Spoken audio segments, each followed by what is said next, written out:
I gorgeous? It's been a while. I know. But I'm here and I'm going to go inside and talk about things properly. But it's beautiful out. And so I'm going to show you the garden because I like to do that. But as you can hear, it's windy. And where's the camera turning aroundy thing? There it is. I'm just going to give you a quick tour. We've got daffodils. And I mean, yeah, they're a bit battered, right? But they're still beautiful. We had a very strong wind here a few days ago. These ones are fresher and not so beaten up. And clearly, you know, the wind is there. So there you go, daffodils. I've moved them. And this is a really nice view. Look at this. We have my mother's freesias. She bred these. Again, they're looking a bit beaten up, but they're still really pretty. Hello, great to see you. And the one flower on this rose, which is here. And then you can see the babiana. There's a whole circle of them. And they're pretty gorgeous. Let me get a bit closer, because it's nice. I will get onto my topic really, but I just like sharing this. And the fact that it's noisy out here just makes it more real. And see, there's the magnolia. I planted that. In fact, it was a seed that fell out of some birdie's bottom and grew. And it's taken, I don't know, 10 years to get that big. What else have we got? Battered things. We have new fresh foliage on the red currant. All of the little gentlemen are finished. But isn't it lovely watching this row of things waving in the wind? I enjoy that. And look at the ghost plant. I love how it moves in the wind. It's just glorious. Yeah, it's pretty long. You can see, if I get close up, you can see it's really actually starting to grow along with the weeds down. Oops, just got out of range of the Wi-Fi there. Oh dearie, look at this. This is that. I can't get away from the house and do this. Is my husband emptying something hot onto the lawn. I'm finding the range of the Wi-Fi. I haven't done this for a while, so I can't go as far as I could. And look, we have these beautiful flowers, which are primula. And this was one little piece that was given to me 20 or 25 years ago, and that time it's grown into this massive pile of things which really flowers amazingly. So there's stuff happening here. Let me see if I can show you this without the connection cutting out. Because this is beautiful. It's very white, I mean pure. Look at that. Just glorious. So there's stuff happening here. It's spring, it's the garden. And now I'm going to turn this around and go inside and give you my update. Because I'm back on Facebook. Because I want to tell everybody, and yes, you can see my very scruffy laundry, but it's a laundry and I'm grateful to have it. I want to tell people what I'm doing. And it's happening on Patreon, which I've chosen for lots of good reasons. But most of you are on Facebook. So it's taken me a while to figure out how to tell a story and all of that. Oh yes, my little stand is going to work and it's not going to fall over. But you're all here, so I'm just deciding to show up once a week here and tell you what I'm doing. Where do I start? I'm not going to tell you the whole story of the vision today because, oh hi Abigail, I finally seen it's you. G'day! I'm not going to tell the whole story of the vision because I want to unfold that gradually because there's a lot of it and, you know, blah, blah, blah. I don't want to talk forever. But I have a vision to create a website which is going to get the information that has made a massive difference to me in my life to other people who otherwise will never be able to access it. That's the short version. And if you want to build a website, the very first thing you have to do is create the content for the website. And that is what I'm doing. I'm writing. And you, Abigail, will not be surprised to know that a lot of what I'm writing about at the moment is the brain. Because I learned a great deal and am still learning. It's interesting, writing down what I've learned. It's a whole different thing from learning something to being able to explain it and explain it in a way that makes sense to the audience that I'm writing it for. So I'm explaining about the brain because I want to explain about how our thoughts create our feelings and how our feelings can create our thoughts, and the way that we think and the way that we feel creates our reality. And I talked about that live for years because I was in the process of learning, and I still am totally absorbed in and every day working on doing what I learned from Dr. Joe Dispenza, which has completely changed my life. And I've seen how that information does transform lives, and I've seen what happens when people who simply can't access it get access to it. And that really is the genesis of my vision. I want to make it available to people who don't have a credit card because they don't have a bank account and because they may not even have identity papers. So that's enough of the vision today. So I'm really I'm having to explain the brain and all kinds of things about how we work inside with a particular audience in mind. And the audience that I have in mind is people who, they've got to speak English. They've got to be able to speak English. I'm not doing multilingual, not for a long time. And they've got to have a smartphone. Those are the two things that they have to be able to do.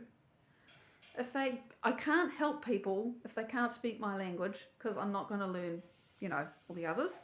I'm not in a position to do that. And I can't help them if they don't have a smartphone. I'm just, But there are a lot of people in pretty poor countries who do have a smartphone because it's their life. It's how they communicate with everything and everybody. And it's kind of, it's very important. So if they can speak English and they have a smartphone, I'm writing for them. And to do that, I can't make any assumptions about what those people will know. They may have no education or very little education. I can't make assumptions that they will understand anything. So I find when I'm telling the story about the brain and about feelings and chemicals and emotions and never mind how to change them, because you've got to understand enough about yourself to be able to make change, that I have to use really, really simple things, and things that could be understood in Greenland or in the Sahara. That's quite challenging. So I'm writing about these things, and I have to think about the whole world. So that's what I'm doing. So today, what did I write? The first thing I have to do is I only get one morning a week to do this, and I have had to carve out time to do this. And by that I mean that there's very little slack in my life now. I mean, I would have more slack if I didn't meditate and if I didn't do yoga, but then I would be in a complete mess, so I'd be no use anyway. So given the way my life is now, I've pretty much removed all the slack out of my life in order to do this. But I've freed up one morning a week that I get to sit and write and focus and have nothing else to think about. And this morning, what I did was explain what happens in the brain, like how thoughts move between neurons. How does the thought move from neuron to neuron, and how do you explain that to somebody with very little education? Now, I picked up on something that I started a while ago, came back to it and thought, oh yeah, I can continue this now. And it has pictures in it. There's going to be pictures, not just words, because pictures are very, very useful. No video, just images and words, because people who live in places where they might have to speak English and they might have a cell phone don't have a lot of money, and they don't have money for bandwidth, and the available bandwidth may be really crappy. So this website has to be really light on bandwidth. There's all kinds of things I'm just not going to do. And of course, if it works for them, it'll work for everybody else. So, work for those guys. Good. So I have ended up, because you have a neuron, and you have a thing called an action potential, which is basically a bunch of charged ions that travel down that neuron and get moved across the gap between that neuron and the next one, and there's a process for all of that to happen. And in order to explain that, I've had to make the ions into like postal workers, because they're carrying a message, right? The message is the thought. And those postal workers, they can move from one end of the neuron to the other, but then how do they jump the synapse? They can't leave the gap. They cannot leave their neuron. So they actually have to pass the package to a neurotransmitter, and the neurotransmitter jumps the gap. And then the next postal worker collects the package from the neurotransmitter, and off it goes to the next one. And so there's this tag team thing going from postal worker action potential ions things to neurotransmitters to more postal worker ions, and to explain it like that and to use warehouses. And here's the really cool bit. I was thinking, how do I explain that the way that the brain decides what neurotransmitter to send across the synaptic gap is through frequency? Because our thoughts all have a frequency, and the frequency, hi Bernadette, great to see you. The thoughts have a frequency, and the frequency is what chooses the neurotransmitters, which goes across the gap, and meanwhile tells our body to have the feeling of that goes with the thought we're just thinking. How do you explain that to somebody who knows nothing about neurology? And so I thought, well, the postal workers are not actually carrying a package. They're singing a song. Oh yeah, you haven't seen the half of it, Bernadette. It's actually been quite cold here. There's 3, by the way. Well, that's a skivvy thing. Anyway, so they're not carrying a package. They're singing a song, and the song opens the door of the warehouse that has the neurotransmitters inside of it. But the door is not made of wood. It doesn't have a handle. It's made of the stuff that looks like it's alive, and it's vibrating somehow. I've said it's like the door is made of light, and you can't put your hand through it. You can see through it. You can't put your hand through it. And it's vibrating somehow. So the postal worker's song makes the door sing, and then it opens. And all of those things are things that somebody with very limited understanding will be able to understand, because music is universal, and just about everybody knows about postal. There's a package, but it's not a package, it's a song, and the song gets passed from the postal worker to the neurotransmitter, and the neurotransmitter passes the song to the next postal worker, the ion, remember the action potential, and off it goes. And I sat there and I sort of read through the document, and then I got to the bit that I wrote today, which I hadn't written, of course, and I thought, this really is good. Because there's a part of me which just sometimes struggles to believe that I can bring this vision to life. But if I've only got one Wednesday morning, because it's Wednesday morning for me, right, not Tuesday afternoon or evening, a week, then that is just what I will do. And it has to be mornings. Very occasionally I will find that I can work on a Saturday night, but I have to be in the right frame of mind, because it's very focused. I just dive in, don't think about anything else. So I've decided to do this in public. I was doing my updates on Patreon, and then I thought, nobody is seeing them. If I don't tell this story, nobody will have any idea what I'm doing. So I'm doing it here.